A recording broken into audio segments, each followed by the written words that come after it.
Salut à tous et bienvenue sur ma chaîne. Alors, donc pour poser le tableau, je vais vous raconter une petite anecdote. La dernière fois, ma femme, elle me raconte qu'elle a vu sur un réseau social quelconque qu'on a proposé de l'argent à un monsieur en Amérique pour qu'on puisse mettre, vous savez, ces armoires à serveurs.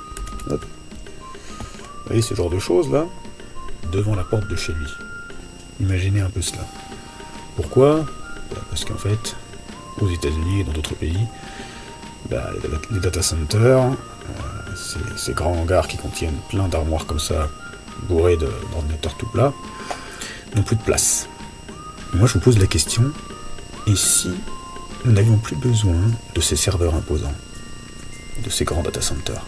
Et on voit ça tout de suite. Allez, c'est parti.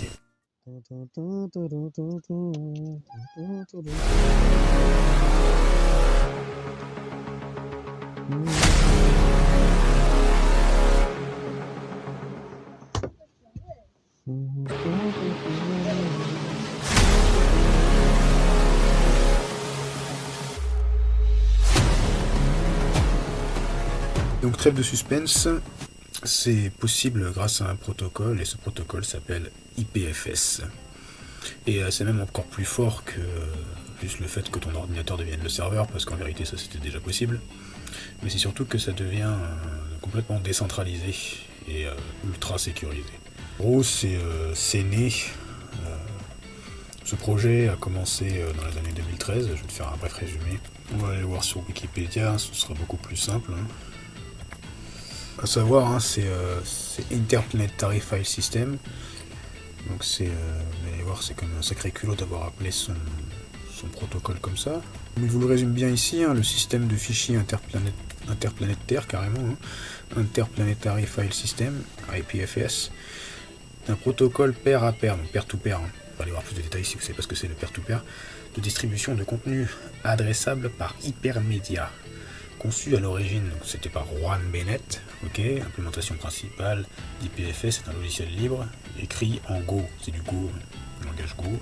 Maintenant ça appartient au MIT, si je ne me trompe pas, licence MIT. Site web par exemple, vous avez ipfs.tech. On va s'y référer pour l'installation. Description, donc IPFS est un système distribué de fichiers pair à pair qui ne dépend pas de serveurs centralisés. Ça c'est génial. Son but est de connecter un ensemble d'équipements informatiques avec le même système de fichiers. D'une certaine manière, IPFS est similaire au World Wide Web, donc le www, à la différence qu'il peut être vu comme un essaim, Swarm, BitTorrent. En fait, je finis, unique, donc qui échange des objets au sein d'un dépôt Git. Moi ce que j'avais lu ailleurs, c'est que en gros le gars, en 2013, il s'est rendu compte à la fois de la puissance de Git, vous savez, des dépôts, Git, et du versionning, tout ça, et de BitTorrent, je pense qu'il l'explique là. D'autres termes, IPFS fournit un modèle de stockage, en fait il a mélangé un peu les capacités de Git et de BitTorrent. Donc, il fournit un modèle de stockage par bloc adressable par contenu de haute capacité, utilisant des hyperliens pour l'accès.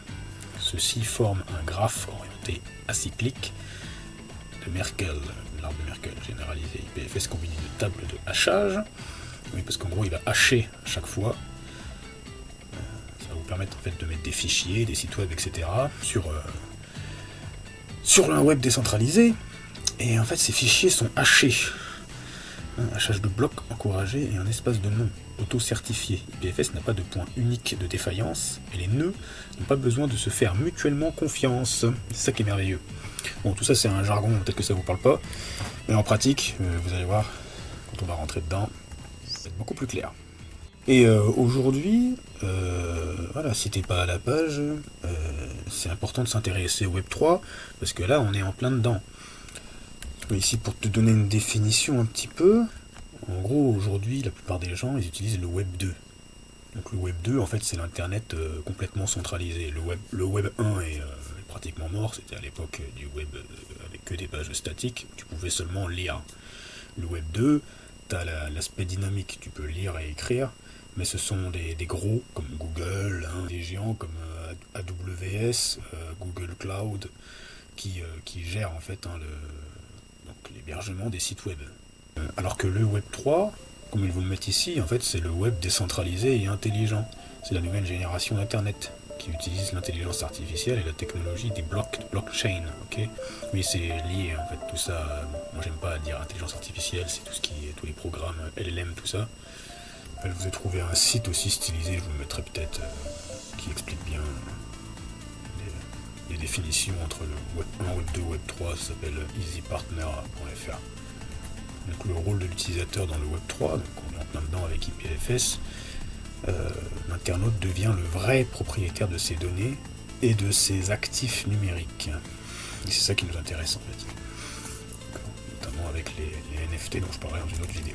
Ok, plutôt que de te saouler avec plein de chiffres et plein d'histoires, on va rentrer directement dans le vif du sujet. Donc, déjà, comment l'installer? Alors, je te mettrai dans la description sur ce site-là, donc on l'avait dit, ipfs.tech, Wikipédia nous l'avait dit.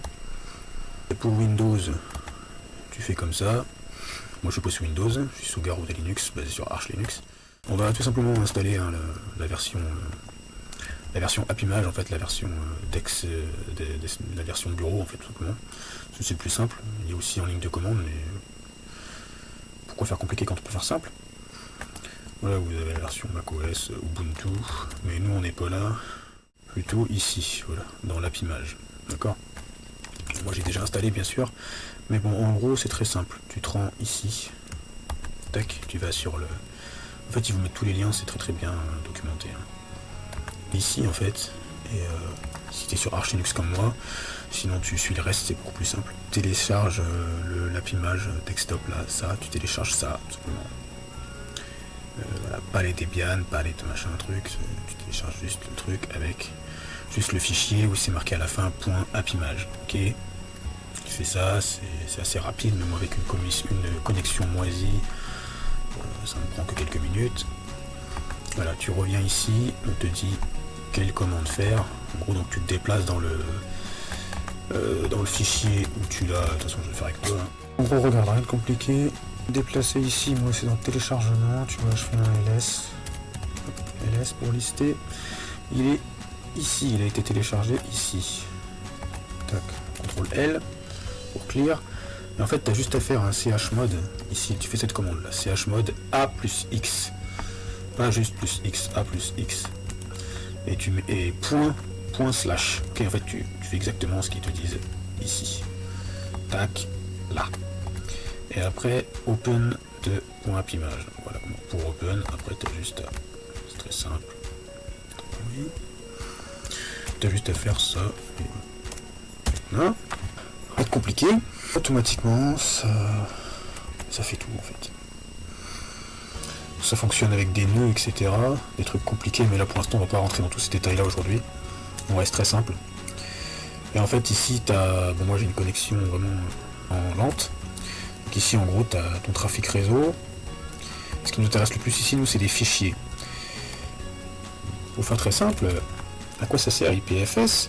Mais ça sert à mettre des fichiers, tu vois, moi j'en ai déjà mis, c'est des dossiers qui contiennent des fichiers.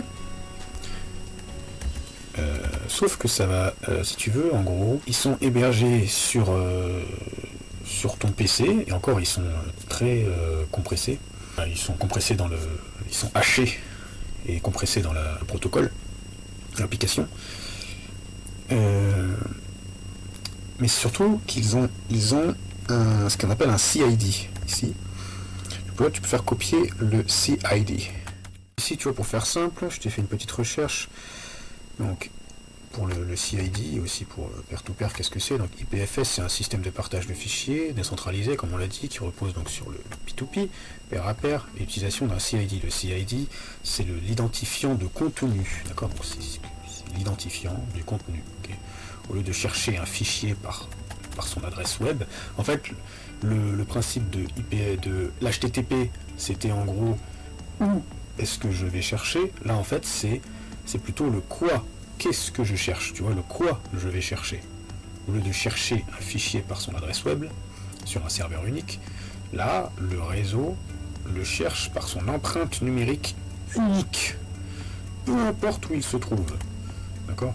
Et en plus de ça, il faut savoir que ça va à l'endroit, ça va toujours chercher les nœuds, les endroits les plus proches de ta position. Le fonctionnement du peer-to-peer. Pas de serveur central, chaque ordinateur ou nœud sur le réseau stocke et partage une partie des fichiers.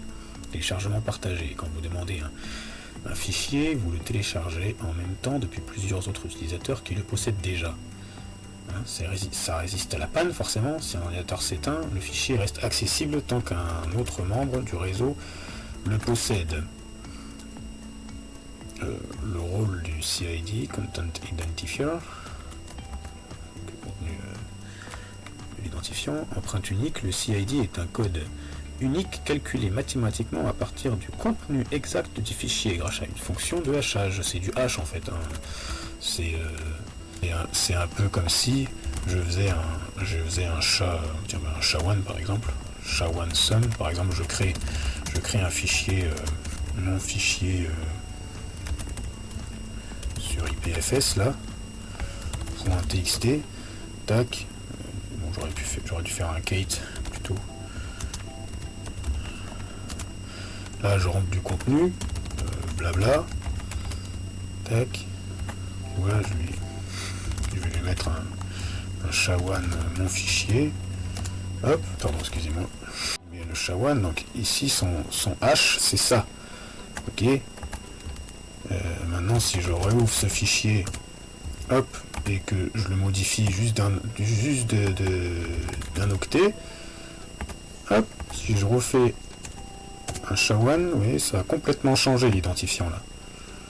Vous voyez, c'est un peu le même principe, ça va hacher en fait, ça va hacher, ce qui fait que c'est vraiment un identifiant unique. Sauf que là, en plus de ça, c'est un identifiant propre, ça commence toujours par QM, c'est vraiment propre à IPFS. D'accord?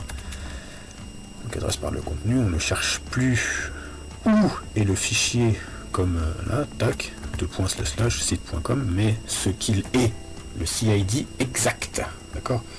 Et en fait, du coup, c'est immuable.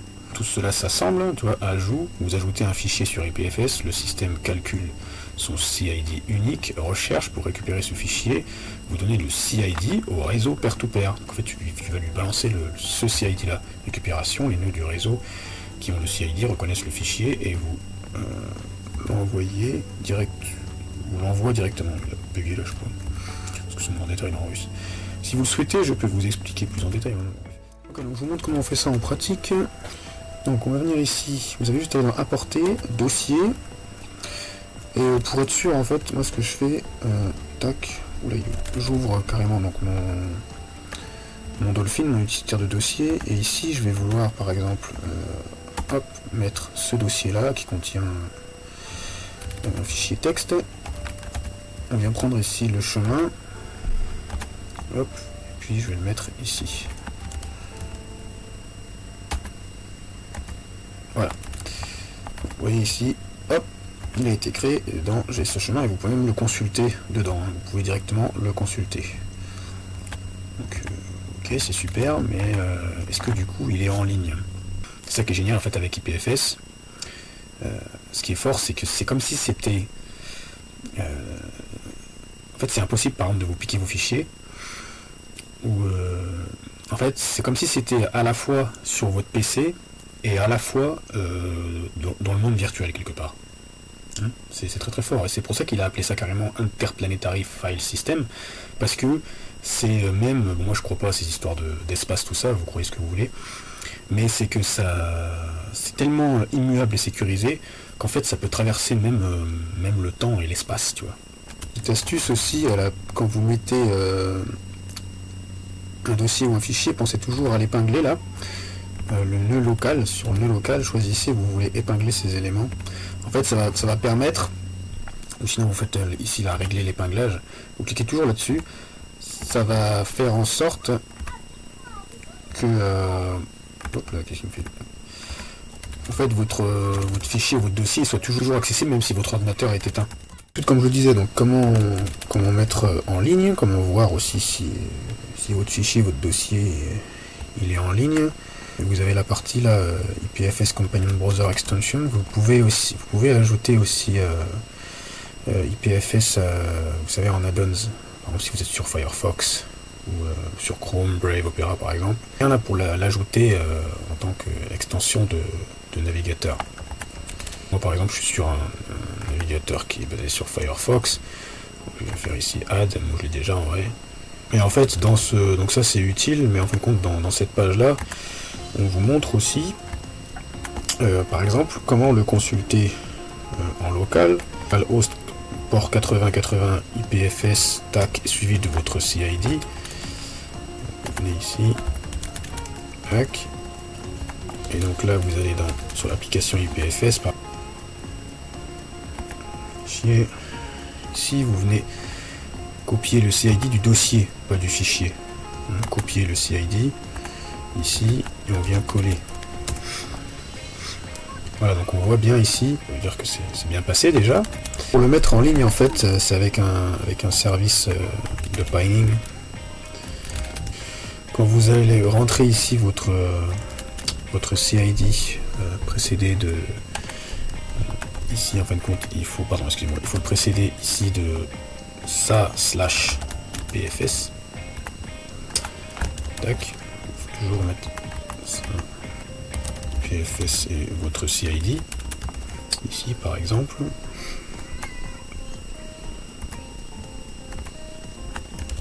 Ici ça c'est un site web d'ailleurs. Vous pouvez aussi mettre des sites web, je vais vous montrer comment on fait. Site web statique. C'est par défaut c'est en localhost. Comment publier vos dossiers, vos fichiers et même des sites web sur IPFS? Justement c'est ça le principe, c'est que c'est sur votre ordinateur. Pour les publier, en fait il faut les partager, d'accord, il faut les partager. Donc ici, comme je le disais, par exemple ici moi le sanctuaire, ça c'est un site web statique que j'ai fait. Donc, en fait vous allez donc publier via IPNS, ici vous cliquez sur self, ça va vous générer une clé sous la clé là, et vous n'avez plus qu'à copier ici le lien là. Vous voyez, ça va bien, tac. Copier, terminer, et ça par exemple vous pouvez l'envoyer à quelqu'un. Par exemple, tac. Rentrez ici dans votre barre de recherche, ça va vous l'ouvrir, mais je pense que ça va toujours vous l'ouvrir comme si c'était en local. Ça charge, bon là c'est l'HTML, mais ça va charger. Le CSS c'est un peu long. Et voilà, tac. Donc ça c'est un site web que j'avais fait au préalable. Alors le petit souci par contre c'est un peu galère, ça je le montrerai dans une autre vidéo, comment on règle le souci des audios. C'est un peu comme sur GitHub, c'est pas facile à mettre des audios sur un site statique. Parce que pour l'instant ça n'accepte que les sites statiques, c'est-à-dire que ça n'accepte pas le back-end. Donc vous ne pourrez pas faire un site en React par exemple. Ce sera que de l'HTML, CSS, JavaScript quoi, que du front-end. Nuance aussi, donc je te montre rapidement comment j'ai fait pour héberger ce site web. Ici, tac. On va créer un dossier. Mon nouveau site web. On va venir se déplacer dedans. Mon nouveau site web. Tac. Ici, on va ouvrir mon éditeur de code préféré, l'équivalent de Visual Studio Code sous Garou de Linux. Ici, on va venir créer dans mon nouveau site web, dans un seul et même dossier, on va venir créer un nouveau fichier, toujours un index.html, toujours index.html. Ici, parce qu'on a téléchargé au préalable des extensions HTML Snippet, on a juste à taper HTML ici. Vous tapez HTML5 et vous avez ici la base de votre code. Voilà, je sais pas, on va faire un header.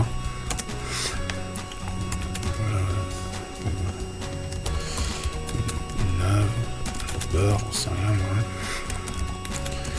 UL, daily. Tac.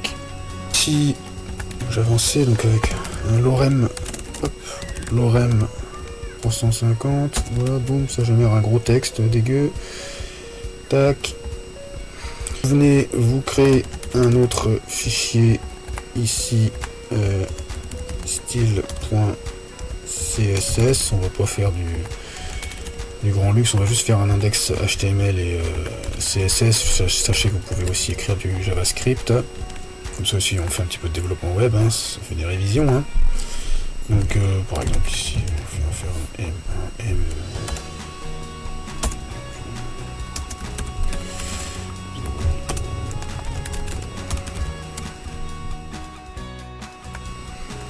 Oui, ici j'ai ajouté d'autres trucs, hein, Scroll Behavior Smooth. Ici avec GoLive, vous pouvez déjà consulter en local votre site web. Voilà, bon, je vais vous montrer ça directement. Puis je l'ai un peu amélioré ici, on n'oublie pas de mettre son. Attention, quand on fait un site web, de mettre son link CSS. Hein, tac. Pour être sûr, on peut le mettre sur la racine. Hein, tac. Voilà. Donc voilà, maintenant que votre magnifique site est créé, donc comme tout à l'heure, on va venir faire ici importer tout simplement, on va venir dans le dossier. Donc il est ici, dans mon nouveau site web. Nouveau site web, tac, tac, et donc on va venir importer. Normalement, si j'ai bien tout fait comme il faut, c'est bon, il est là, avec voilà, les fichiers dedans. Et donc on peut aller le consulter. Alors on n'oublie pas toujours de l'épingler. Non, vous avez la fonction pour que ce soit tout le temps épinglé.